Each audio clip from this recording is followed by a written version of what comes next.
Modern ফিজিক্সের second chapter পরমাণু নিয়ে আজকে আলোচনা শুরু করছি। আমরা ছোটোবেলা থেকে জানি যে কোনো পদার্থ, সেটা কঠিনই হোক বা তরল হোক বা গ্যাসই হোক না কেন, প্রত্যেক পদার্থ কী হয়, অসংখ্য ক্ষুদ্র ক্ষুদ্র কণা দ্বারা গঠিত হয়। আর এই ক্ষুদ্র ক্ষুদ্র কণাগুলিকে বলা হয় কি পরমাণু বা অ্যাটম। প্রকৃতপক্ষে দেখা যায় একটা পরমাণু বা অ্যাটমের মধ্যে তিন ধরনের কণা রয়েছে, যাদের একটাকে বলে ইলেকট্রন, একটা বলে প্রোটন, একটা হলো নিউট্রন।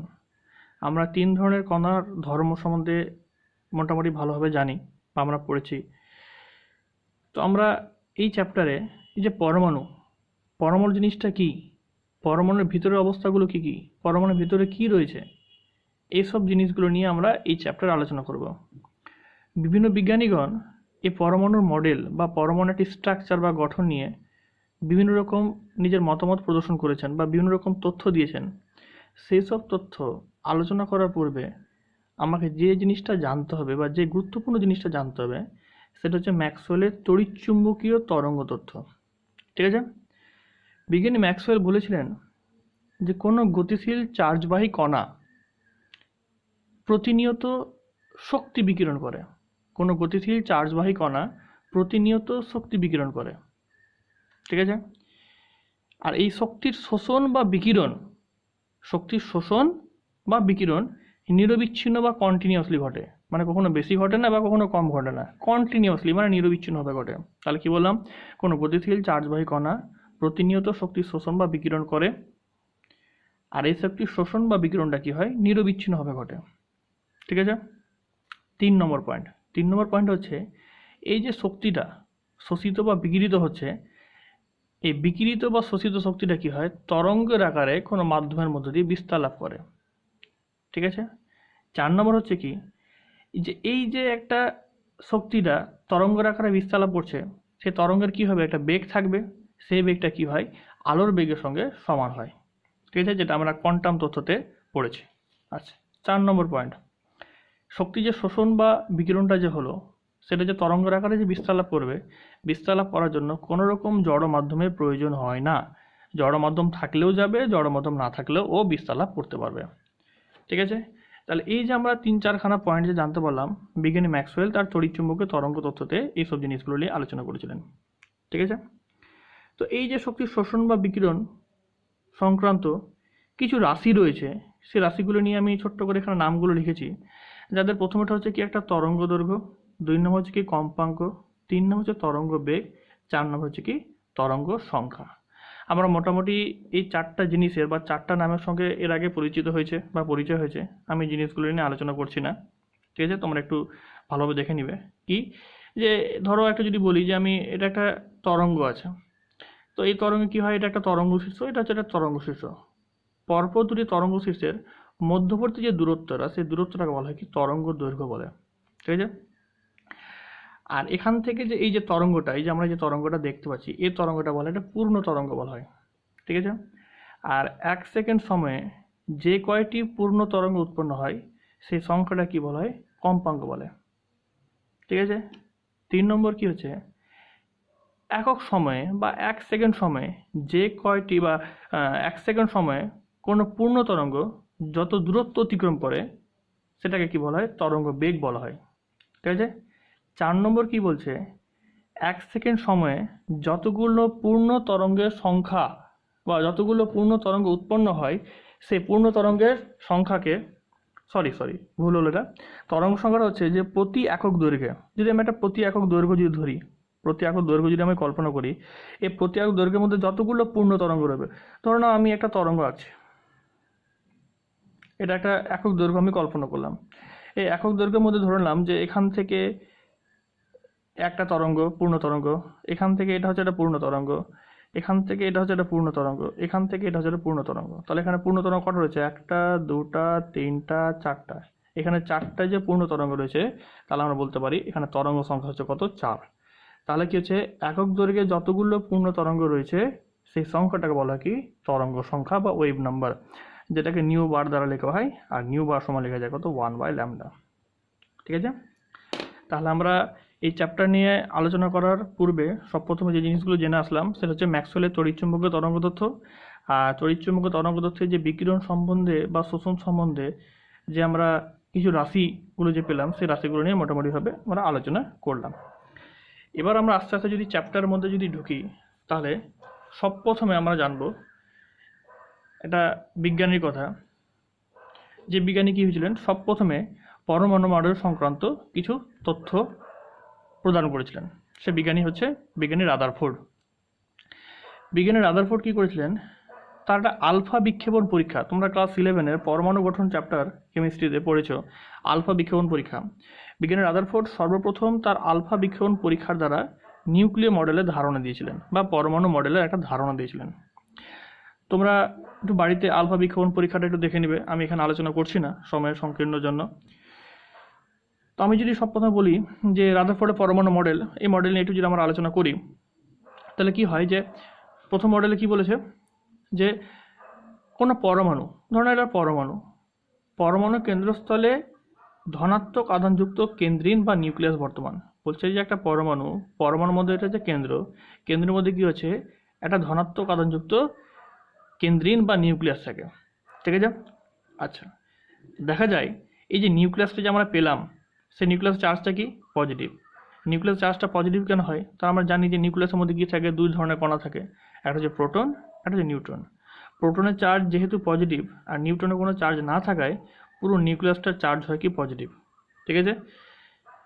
আচ্ছা, 2 নম্বর কথা হলো কি, এই দেখো নিউক্লিয়াসটার সাইজ এত বড় আর পুরো পরমাণুর সাইজ হচ্ছে এত বড়, তো বলতেই পারি আমরা যেটা সমগ্র পরমাণুর আকারের তুলনায় নিউক্লিয়াসের আকারটা কি অত্যন্ত নগণ্য হয়। তুমি এখানে দেখতে পারো যে একটা পরমাণুর ব্যাস হচ্ছে কত 10⁻⁸ সেন্টিমিটার, একটা নিউক্লিয়াসের ব্যাস হচ্ছে কত 10⁻12 সেন্টিমিটার, ঠিক আছে। আচ্ছা, 2 নম্বর পয়েন্টে আমরা দেখতে পাই যে আলফা বিক্ষেপণ পরীক্ষা দ্বারা আমরা দেখেছি যে কোনো পরমাণুর বেশিরভাগ স্থানই ফাঁকা, ঠিক আছে। পরমাণুর সমস্ত ভর একটা জায়গায় থাকে, যে জায়গাটা কি বলি আমরা নিউক্লিয়াস বলি, আর নিউক্লিয়াস বাদে বেশিরভাগ অংশ কি থাকে পরমাণুর ফাঁকা থাকে, যেটা আমরা রাদারফোর্ডের আলফা বিক্ষেপণ পরীক্ষায় আমরা দেখে এসেছি, ঠিক আছে। 3 নম্বর কথা কি বলেছে যে পরমাণুর সমস্ত ধনাত্মক আধান ওই নিউক্লিয়াসের মধ্যে কি হয় অবস্থান করে, যেটা নর্মালি আমরা জানি।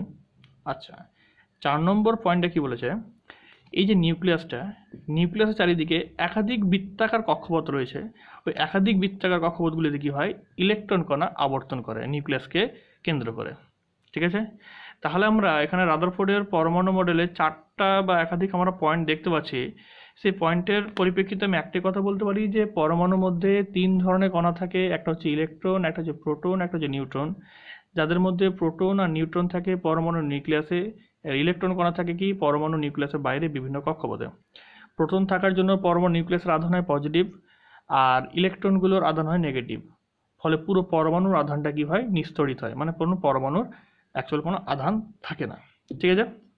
আচ্ছা, এবার পরমাণু থেকে যদি কোনো একটা ইলেকট্রন নির্গত হয় বা পরমাণুর মধ্যে যদি একটা ইলেকট্রন যদি প্রবেশ করে কক্ষপথের মধ্যে, তাহলে কি হয় যে পরমাণুটা ধনাত্মক আধানগ্রস্ত বা ঋণাত্মক আধানগ্রস্ত হয়, ঠিক আছে।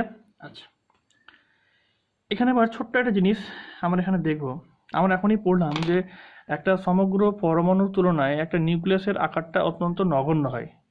তো সেই জিনিসটা যদি আমরা একটু পর্যালোচনা যদি করতে যাই, তাহলে আমরা কি করছি, একটা পরমাণুর সমগ্র আয়তন নিয়ে আলোচনা করছি, একটা নিউক্লিয়াসের আয়তন নিয়ে আলোচনা করছি। তাহলে পরমাণুর সমগ্র আয়তনকে যদি আমরা নিউক্লিয়াসের আয়তন দিয়ে যদি ভাগ করি, তাহলে আয়তন মানে কি হয় 4/3 πr³।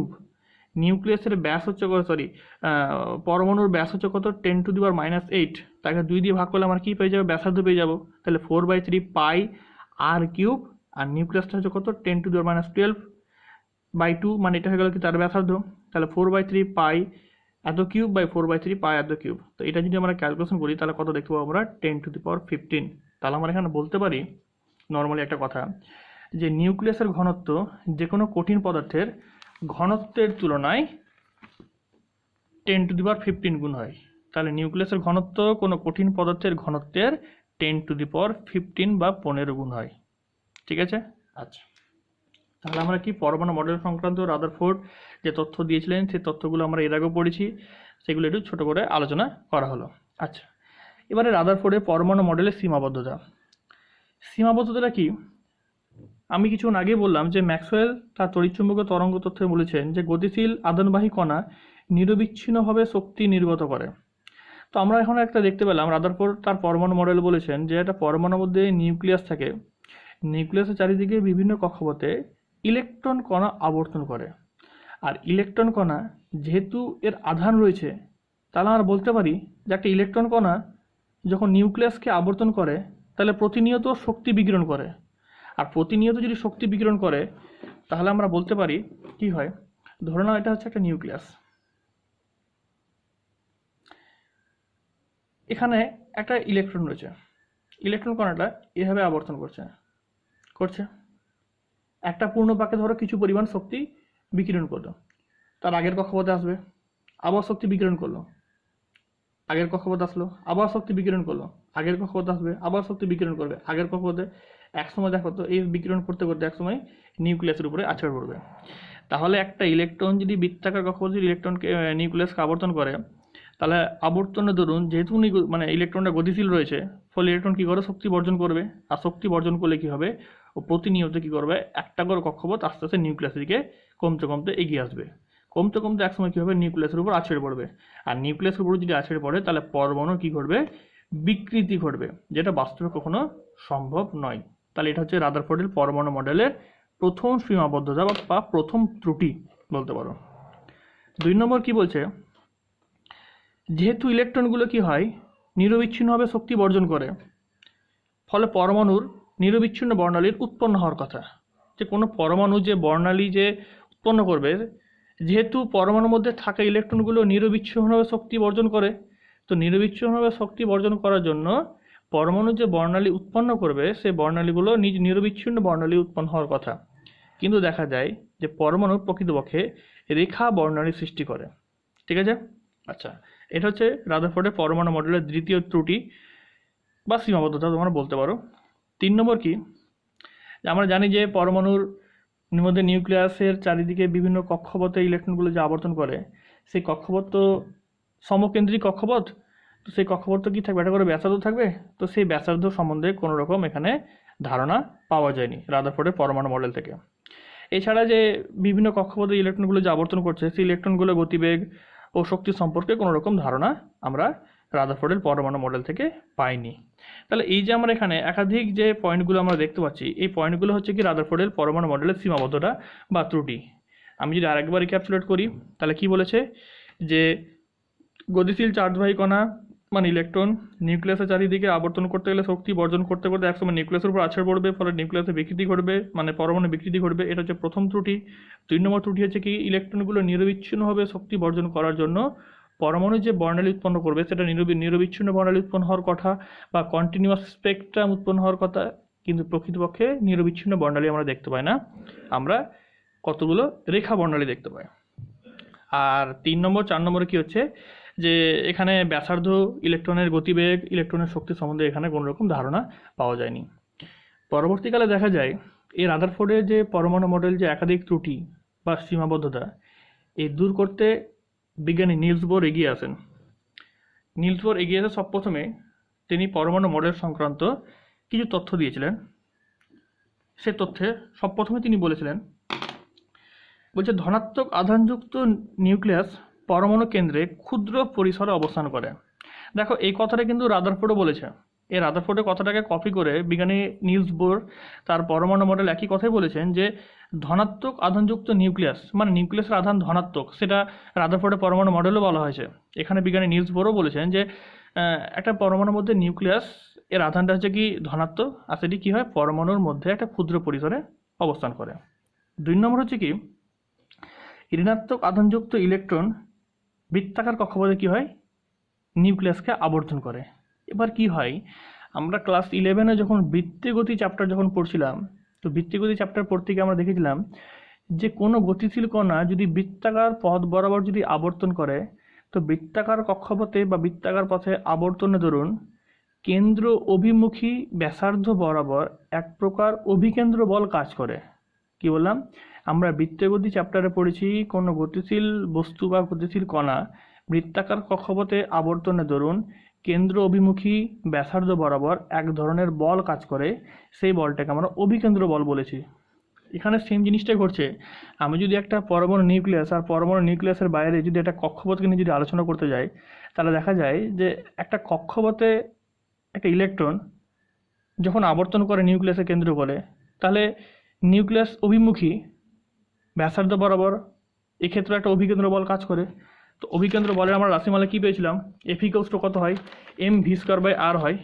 এখানেও কি হয় যে অভিকেন্দ্র বল যেটা কাজ করবে সেই অভিকেন্দ্র বলটা এফ ইকুয়ালস টু কত হয়, এম ভি স্কোয়ার বাই আর, যেখানে এমটা হচ্ছে কি ইলেকট্রনের ভর, ভিটা হচ্ছে কি ইলেকট্রনের ভেলোসিটি বা বেগ, আর আরটা হচ্ছে কি যে কক্ষপথে ইলেকট্রনটা আছে সেই কক্ষপথের ব্যাসার্ধ। ঠিক আছে। আচ্ছা, বোরের 3 নম্বর মডেল। 3 নম্বর মডেলটা হচ্ছে, দেখো আমরা জানি ইলেকট্রনের মধ্যে নিউক্লিয়াসের আধান হচ্ছে পজিটিভ আর ইলেকট্রনের আধান হচ্ছে নেগেটিভ। নিউক্লিয়াসের আধানটাকে লেখা হয় সবসময় জেড ই দ্বারা, আর ইলেকট্রনকে লেখা হয় আধানটাকে লেখা হয় ই দ্বারা।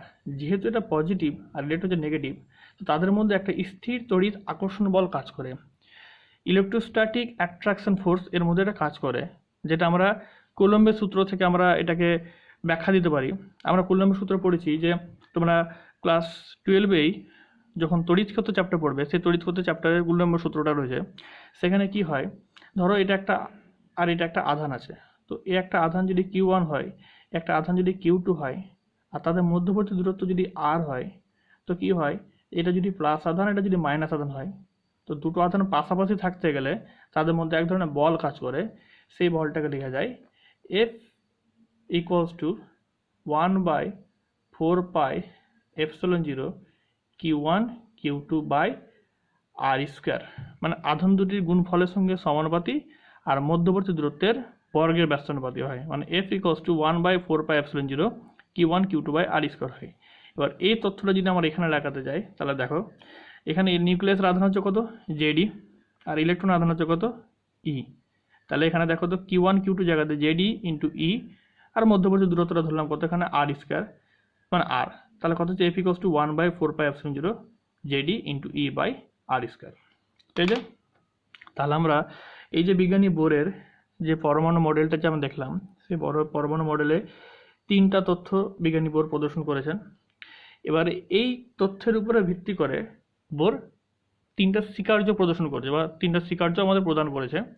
সেই 3টা স্বীকার্য তোমরা পড়েছো এর আগে, সেগুলো নিয়ে একটু আলোচনা করছি।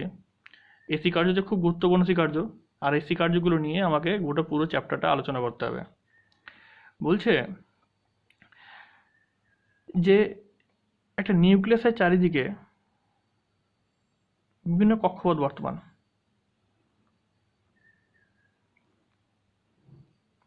কক্ষপথগুলোতে কি থাকে, ইলেকট্রন থাকে। বিজ্ঞানী ম্যাক্সওয়েল কি বলেছে, গতিশীল চার্জবাহী কণা মানে একটা ইলেকট্রন শক্তি বর্জন করে। রাদারফোর্ড কি বলেছে, বৃত্তাকার কক্ষপথ আবর্তন করতে গেলে ইলেকট্রনগুলো শক্তি বর্জন করে, বর্জন করতে গেলে একসময় নিউক্লিয়াসের উপর আছড়ে বলে। বিজ্ঞানী বোর বলছে তার প্রথম স্বীকার্যে, বলছে নিউক্লিয়াসের বাইরে বা চতুর্দিকে যে কক্ষপথগুলো রয়েছে, সেই কক্ষপথগুলোর মধ্যে কিছু কিছু স্পেশাল কক্ষপথ রয়েছে।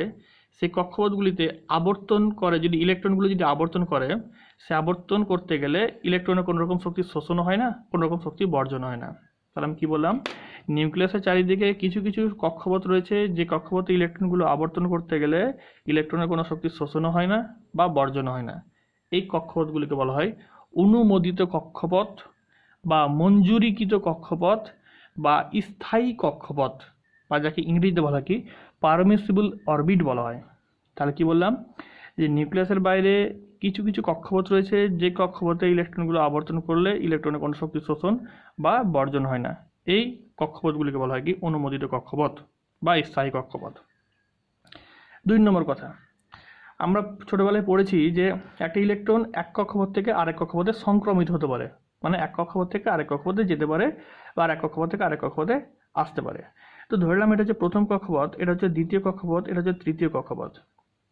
বলছে একটা ইলেকট্রন যদি এক কক্ষপথ থেকে যদি আরেক কক্ষপথে যায়, তখন কি হয়, ইলেকট্রনের শক্তির শোষণ বা বর্জন হয়। তাহলে একটা ইলেকট্রনের শক্তির শোষণ বা বর্জন কখন হবে, তার একটা ইলেকট্রন শক্তির শোষণ বর্জন তখনই হবে যখন একটা ইলেকট্রন এক কক্ষপথ থেকে আরেক কক্ষপথে স্থানান্তরিত হবে বা সংক্রমিত হবে। ধরে নিলাম যে একটা ইলেকট্রন প্রথম কক্ষপথে আছে, ও প্রথম কক্ষপথ থেকে 2 নম্বর কক্ষপথে যাবে, দ্বিতীয় কক্ষপথে যাবে। তাহলে প্রথম কক্ষপথের শক্তিটা যদি আমরা E1 বলি, আর দ্বিতীয় কক্ষপথ শক্তিটা যেটা আমরা E2 যদি বলি, তাহলে হচ্ছে কি 1 থেকে 2 যাব, মানে কি E1 মাইনাস E2 সমান সমান লেখা যায় কি h নিউ। আর এই যে h নিউ পরিমাণ শক্তিটা, h নিউ পরিমাণ শক্তিটা কি হবে, বর্জন হবে বা বিকিরিত হবে বা বাইরে বেরিয়ে যাবে। কি হচ্ছে, ধরো না এই যে ধরো নিউক্লিয়াস, এই ধরো প্রথম কক্ষপথ, এটা যে দ্বিতীয় কক্ষপথ, এখানে ইলেকট্রনটা আছে। ইলেকট্রন ধরো এখান থেকে যখন এখানে যখন যাবে, তো এই যাত্রা পথে কি হয়, কিছু পরিমাণ শক্তিটা বেরিয়ে যাবে, সে শক্তিটা হচ্ছে কত, h নিউ। আর তার উল্টো ঘটনাটা যদি ঘটে, 2 থেকে যদি 1-এ যদি ইলেকট্রনটা যদি আসে, তাহলে এই h নিউ পরিমাণ শক্তিটা কি হবে, শোষিত হবে। তাহলে 1 থেকে 2-এ যদি যায়, মানে নিম্ন স্তর থেকে যদি উচ্চ স্তরে যদি ইলেকট্রনের যদি স্থানান্তর ঘটে বা সংক্রমণ ঘটে, তাহলে শক্তির কি হয়, বর্জন হয়। আর যদি উচ্চতর থেকে যদি ভূমি স্তরে বা নিম্ন স্তরে যদি ইলেকট্রন যদি স্থানান্তরিত হয়, তাহলে কি হয়, ইলেকট্রনের শক্তি শোষণ হয়। তাহলে E1 minus E2 equals to h new, তাহলে এখানে কি হবে, শক্তি বর্জন হবে। আর E2 মাইনাস E1 মানে 2 থেকে আসতে গেলে কি হয়, শক্তি শোষণ হবে। ঠিক আছে, তো এটাকে যদি আমরা ধরো 1 নম্বর ইকুয়েশন যদি বলি, আর এটা যদি আমরা ধরো 2 নম্বর ইকুয়েশন যদি বলি, এই 1 নম্বর ইকুয়েশন আর 2 নম্বর ইকুয়েশন কি হয়, বোরের কোয়ান্টাম শর্ত বলা হয় এটাকে, বোরের কোয়ান্টাম শর্ত। কারণ আমরা এই যে h নিউ যে পরিমাণ শক্তিটা, সেই শক্তিটা আমরা কি পেয়েছিলাম, বোরের কোয়ান্টাম তত্ত্ব থেকে পেয়েছিলাম। তার জন্য এই দুটো ইকুয়েশন কি বলা হয়, বোরের কোয়ান্টাম শর্ত বলা হয়। আচ্ছা, তাহলে আমরা কটা স্বীকার্য পেলাম, দুটো স্বীকার্য পেলাম। 3 নম্বর স্বীকার্য, 3 নম্বর স্বীকার্য কি বলছে, ইলেকট্রনগুলো কি হয়, বৃত্তাকার কক্ষপথে আবর্তন করছে। বৃত্তাকার কক্ষপথে আবর্তন করতে গেলে প্রত্যেক ইলেকট্রনে কি থাকবে, একটা করে ভরবেগ থাকবে। আর সেই ভরবেগটা কি হবে, অবশ্যই কৌণিক ভরবেগ হবে। দেখো ভরবেগ দুই রকমের হয়, একটা রৈখিক হয়, একটা কৌণিক হয়। যদি একটা সরল রৈখিক বা একটা স্ট্রেট লাইনে যদি একটা কণা বা বস্তু যদি গমন করে, তাহলে তার ভরবেগটা হয় রৈখিক। আর যদি একটা বৃত্তাকার পথে যদি আবর্তন করে, তাহলে তার ভরবেগটা হয় কি কৌণিক। ধরো না একটা ইলেকট্রনের ভর যদি m হয়, বেগ যদি v হয়, আর যে কক্ষপথে আবর্তন করছে সেই কক্ষপথে ব্যাসার্ধ যদি r হয়, তাহলে ওই ইলেকট্রনের কৌণিক ভরবেগ লেখা যায় mvr। এই কৌণিক ভরবেগ mvr, যেটাকে কখনো কখনো এল দ্বারাও লেখা হয়, এল মানে হচ্ছে অ্যাঙ্গুলার মোমেন্টাম। এই mvrটা কি হয়, h/2π এর সরল গুণিতক হয়। মানে mvr সমান লেখা যায় কি nh/2π। আর যেখানে n এর মানটা হচ্ছে কত, 1 2 3 4 করতে করতে চলবে। এই এনটাকে তোমরা জানো, এই এনটাকে আবার কক্ষপথ সংখ্যা বলা হয়।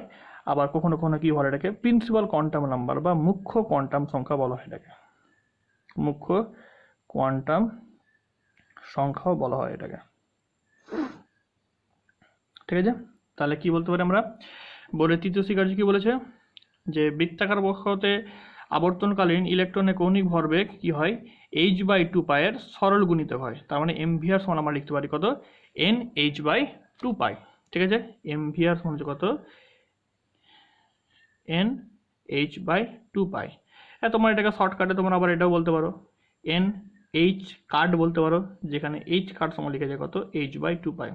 মনে রাখবে কিন্তু এই এইচটা হচ্ছে কিন্তু প্ল্যাঙ্ক কনস্ট্যান্ট। ঠিক আছে, আচ্ছা ধরো তোমার এখানে একটা কোশ্চিন করলো, কোশ্চিন হলো যে বললো যে ইলেকট্রনের প্রথম কক্ষপথের কৌণিক ভরবেগ কত, ইলেকট্রনের প্রথম কক্ষপথের কৌণিক ভরবেগ কত, ইলেকট্রনের প্রথম কক্ষপথের কৌণিক ভরবেগ কত, তাহলে কি হবে, L1 বললাম, L1 তো আমরা কি লিখতে পারি, nh/2π। প্রথম কক্ষপথ যদি থাকে তাহলে n এর মান কত হবে, 1 হবে, 1 × h/2π। তাহলে L1 সমান হচ্ছে কত, 1 × h/2π। যদি দ্বিতীয় কক্ষপথ হয়, L2 সমান কত হবে, 2 × h/2π। 3 নম্বর কক্ষপথ যদি হয় কত হবে, 3 × h/2π। ঠিক আছে, তাহলে আমরা h আর 2π এটা ভ্যালু যদি আরো বসিয়ে দিই, তাহলে প্রথম কক্ষপথের কৌণিক ভরবেগের আমরা মান পেয়ে যাব। সিমিলারলি দ্বিতীয় তৃতীয় বিভিন্ন কক্ষপথে আমরা কৌণিক ভরবেগের মান পেয়ে যাব। ধরো যদি এখানে একটা কোনো কোশ্চেন যদি বলে যে একটা ইলেকট্রনের তৃতীয় কক্ষপথ ও দ্বিতীয় কক্ষপথের কৌণিক ভরবেগের অনুপাতটা কত, তার মানে কি তৃতীয় মানে কি L3 আর দ্বিতীয় মানে কি L2 যদি চাই, তাহলে কত হবে, এটা 3h/2π ইসটু কত হবে, 2h/2π। তাহলে কত হবে, এটা 3:2। আমরা এইভাবে ক্যালকুলেশন করতে পারি। এইরকম প্রবলেমগুলো কখনো কখনো দিয়ে থাকে। ঠিক আছে, তাহলে আমরা আলটিমেটলি এখন এতক্ষণ পর্যন্ত কি পেলাম, যে একটা পরমাণুর সম্বন্ধে বা পরমাণুর ভেতরের অংশগুলো সম্বন্ধে আমরা আলোচনা করলাম। যেখানে বিভিন্ন বিজ্ঞানীগুলো তাদের মতামত প্রদর্শন করেছে। কিছু বিজ্ঞানী মডেল দিয়েছে, তার ত্রুটি রয়েছে মডেলে, সেই ত্রুটিগুলোকে দূর করতে কিছু বিজ্ঞানী এসছে। সেই বিজ্ঞানীগুলো যে মডেল বা স্বীকার্যগুলো নিয়েছে, সেই সব স্বীকার্য মডেলগুলো নিয়ে আমরা পর্যালোচনা করলাম। আচ্ছা, এবার আমরা নেক্সট যে টপিকে যাব সেই টপিকটা হচ্ছে কি, আমরা ডি ব্রগলি প্রকল্প পড়েছি। তো বলছে এই যে আমরা বোরের যে কোয়ান্টাম শর্তটা কি, যে এক কক্ষপথ থেকে আরেক কক্ষপথে গেলে কি হয়, সরি কোয়ান্টাম শর্ত নয়, হ্যাঁ কোয়ান্টাম শর্ত বলতে কি আমরা এখানে বলতে পারি, ধরো নাও যে আমরা বোরের তৃতীয় স্বীকার্যটা কি, যে তৃতীয় স্বীকার্যটা হচ্ছে কি mvr = nh/2 পাই। তো আমাদের যে ডি ব্রগলি প্রকল্প থেকে আমরা বোরের কোয়ান্টাম শর্তটা আমরা এখানে প্রতিষ্ঠা করতে পারি। ঠিক আছে, এবার সেটা কি করে দেখো। ডি ব্রগলি প্রকল্প থেকে